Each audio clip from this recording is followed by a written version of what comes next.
Hello friend, my adorable ex wife में आपका स्वागत है।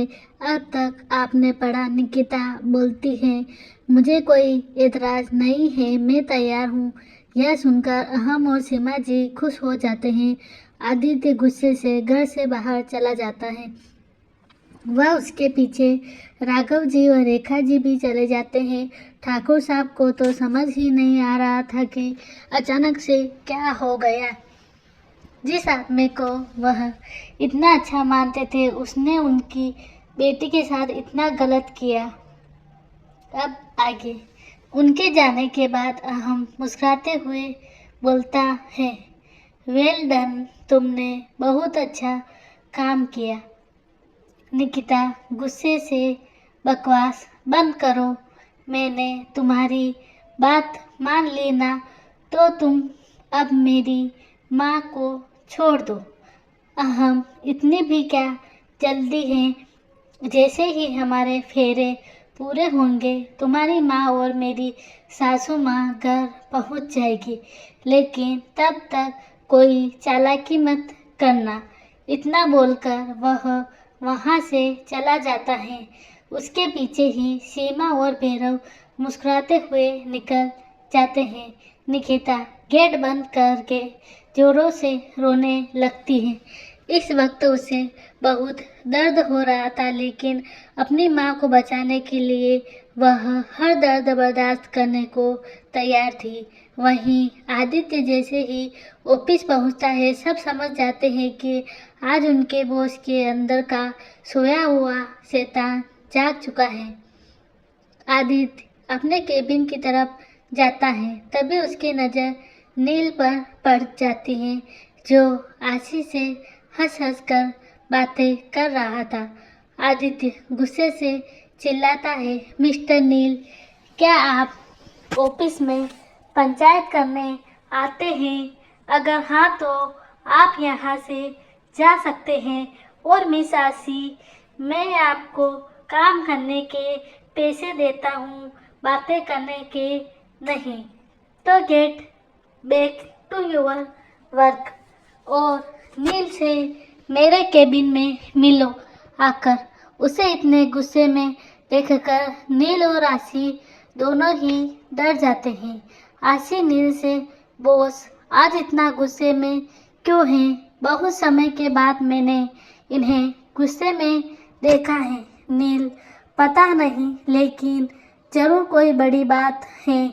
आशी अपने केबिन में चली जाती है तो वहीं नील भी भगवान को याद करते हुए आदित्य के केबिन की तरफ जाता है। वह जैसे ही केबिन का डोर ओपन करता है, एक उड़ती हुई फाइल उसके माथे पर आकर लगती है। नील अपना सर सहलाते हुए, बॉस आप इतने गुस्से में क्यों हैं? क्या आपकी और मैम के साथ लड़ाई हुई है? निकिता का जिक्र सुनकर आदित्य को थोड़ी देर पहले जो हुआ सब याद आने लगता है। वह गुस्से से बोलता है, वह तुम्हारी मैडम नहीं है, वह मेरी एक्स वाइफ है, सिर्फ और सिर्फ एक्स वाइफ। यह सुनकर नील चौंक जाता है और बोलता है, बॉस अगर आपको मैडम के साथ झगड़ा हुआ है तो आप उन्हें शांति से समझाइए। ऐसी पुरानी बातें दोहराने से सब कुछ ठीक नहीं होगा। आदित्य, तुम्हें मुझे ज़्यादा ज्ञान देने की ज़रूरत नहीं है। और मेरी एक बात कान खोलकर सुन लो, आज फाइनली हमारा डाइवोर्स हो गया। उसने मुझसे कहा कि वह मुझे कभी भी मेरी पुरानी गलतियों के लिए माफ़ नहीं करेगी। वह उसे मुझसे डाइवोर्स चाहिए, यहाँ तक कि उसने पहले से ही डाइवोर्स पेपर बनवा कर रखे थे। यह सुनकर नील पूरी तरह से शॉक हो जाता है।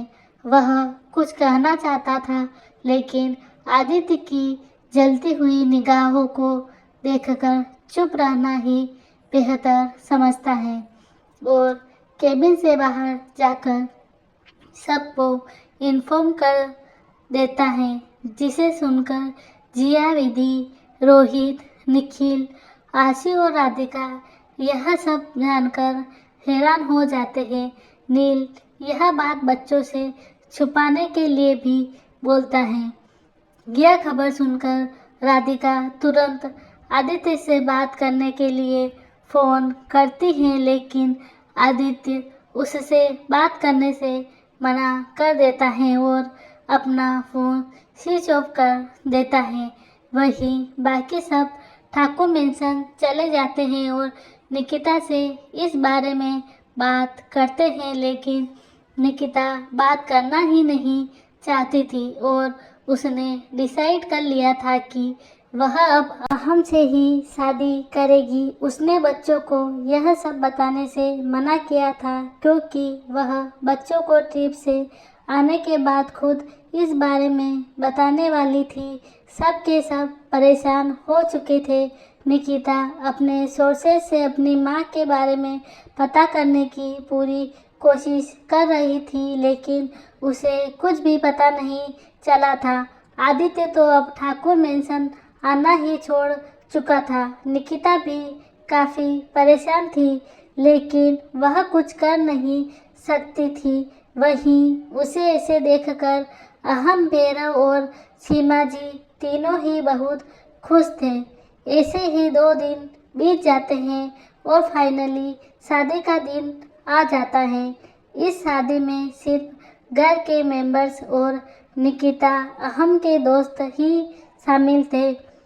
पूरा ठाकुर मेंशन दुल्हन की तरह सजा हुआ था, लेकिन कमरे में बैठी दुल्हन के चेहरे पर अजीब सी खामोशी थी। मेकअप आर्टिस्ट उसके मेकअप में लगी हुई थी।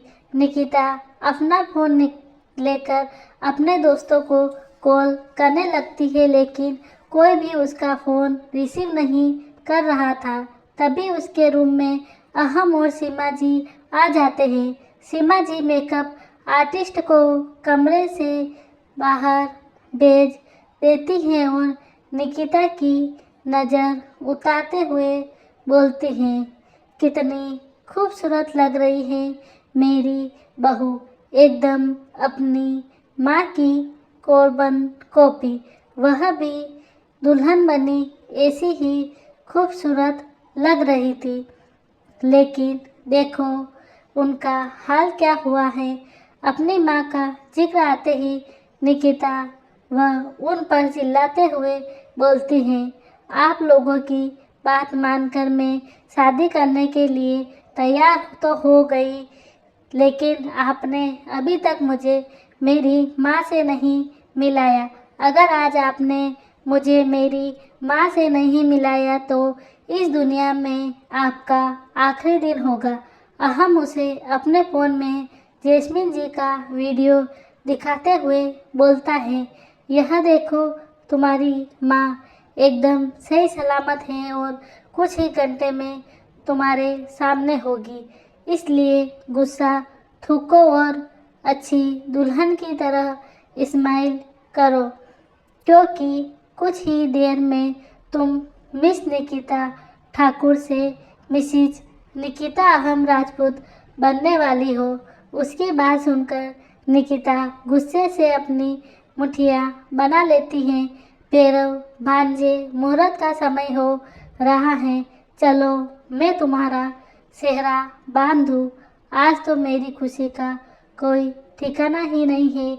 इतने वर्षों का हमारा इंतजार पूरा हुआ। अहम मुस्कुराते हुए भैरव के साथ चला जाता है। कुछ ही देर के बाद शादी की रस्म शुरू हो जाती है।